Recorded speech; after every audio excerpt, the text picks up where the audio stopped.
Magandang araw mga kaibigan. Bigyan natin ng reaction opinion itong post ang balita ngayon. Dilima, tinutulan ang pagtutol ni Marcos Jr. sa panawagang persona non grata. Mariing kinontra ni mamamayang Liberal Party List Leila de Lima ang desisyon ni Pangulong Marcos Jr. Natutulan ang panawagan ng ilang mambabatas na ideklarang persona non grata ang ilang opisyal ng Chinese Embassy in Manila. Sa kanyang pahayag, tahasang kwinestyon ni De Lima ang simpleng pagtanggi ng Pangulo sa gitna ng umanong lantaran at aniyay paulit-ulit na pambabastos at paninira laban sa Pilipinas. Sabi ni De Lima, lantaran na ngang nagkakalat ng kasinungalingan tungkol sa ating bansa, itinataboy at binabastos pa tayo sa sarili nating bakuran. No lang ang isasagot sa ating mga panawagan. Ay, sus naman. Sobrang tapang naman itong kongresistang De Lima ito. I don't know ang iniisip kasi nila yung sabihin natin pride of being a sovereign country. There's nothing wrong with being proud of the Philippines na dapat wag apak-apakan ang ating soberenya. No problem with that. Ano pa? Yung pagmamahal nila sa Pilipinas. No problem. No question na mahal nila ang ating bansa. But ang tanong, ano ang maitutulong nila? Okay? Ano ang maitutulong nitong si Congresswoman De Lima? Isa-isahin na lang natin yung mga kakampi niya. Hontiveros, anong may tulong? De Lima, Hontiveros, Kiko Pangilinan, Erwin Tulfo, Senator Soto. Sama na natin yung 15 senators na pumirma ng resolution condemning Chinese embassy statements. Anong maitutulong nila?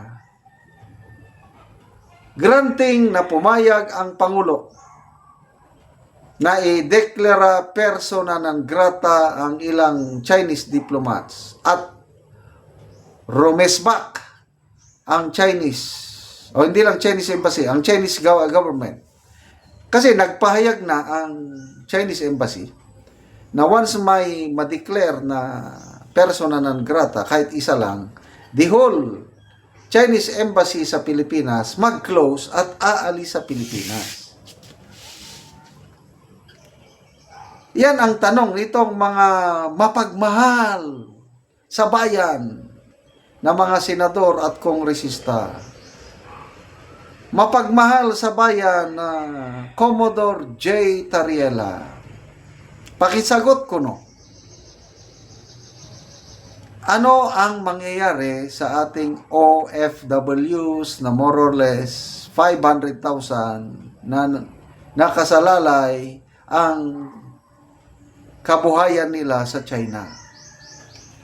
Pagsabihin ni Tariela, sabihin ni De Lima, Hontiveros, Soto, Tulfo na don't worry. Pagpauwi ng China yung 500,000 OFWs, the US will help us. Or, kami ng mga senador, ako, sabi ni Tariela, tutulong, lahat ng sweldo ko, ibibigay ko sa mga OFWs. Kaya ba nila yun? Hindi lang OFWs How about our farmers? Dito sa Mindanao, once nagtrabaho ko sa isang multinational company nag-export ng saging. Oh, China, isang market. Durian, pineapple.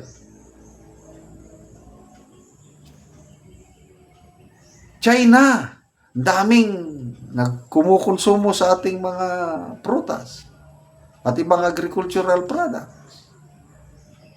Kung ideklara na persona non grata, what will happen if the Chinese government will say, cut off?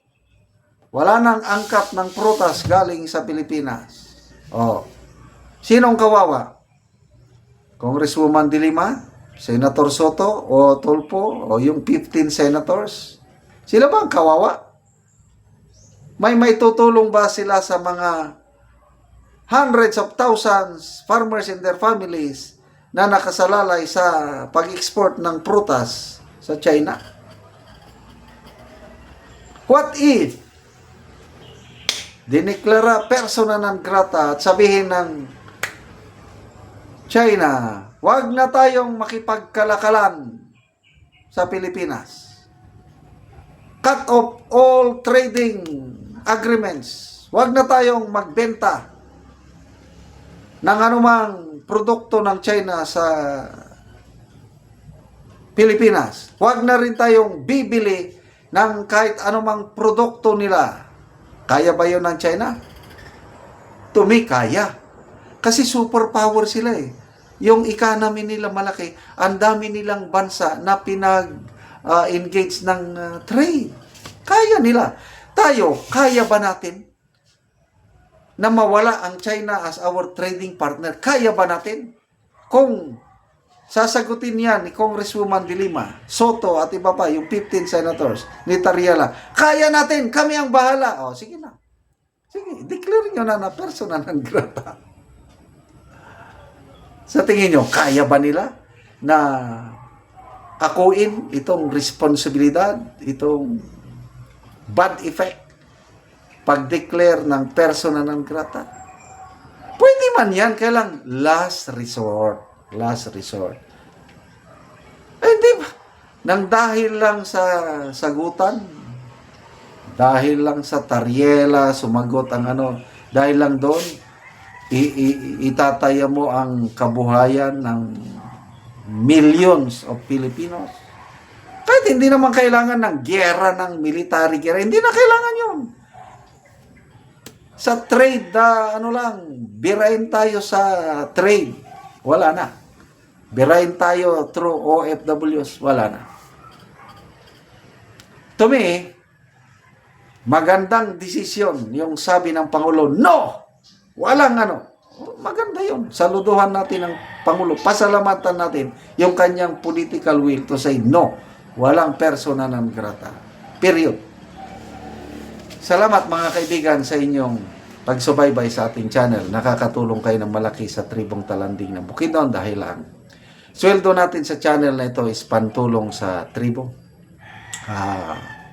Namimigay tayo ng libreng yero at pako para makapagpatayo sila ng mas maayos na tirahan nila. Panoorin nyo ang video na ito. Karon mo na ni si Kuya, tagaan og sin aron makabalay siya. Salamat sa agihatag nga sin. Hindi na rin kumaulanan.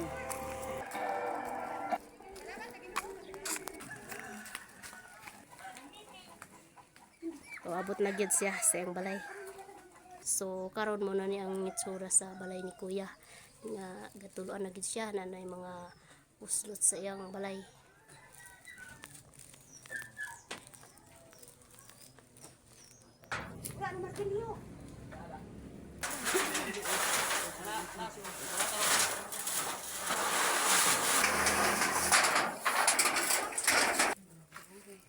So mag-atop na gyud si Kuya karon.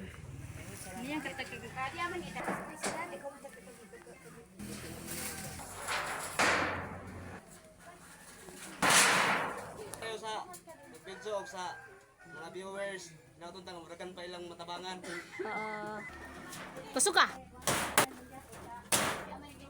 O karon humanagid ang atop ni kuya.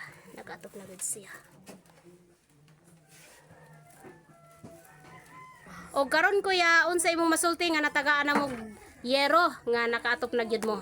Ay, salamat kayo sa Ginoo ug sa video ug sa mga supporters sa kaniyang vloga. Ug sa mga vlogs kay. O kuya. Pasalamat lang kung dako nga natupad gyud akong abuhan. Oo.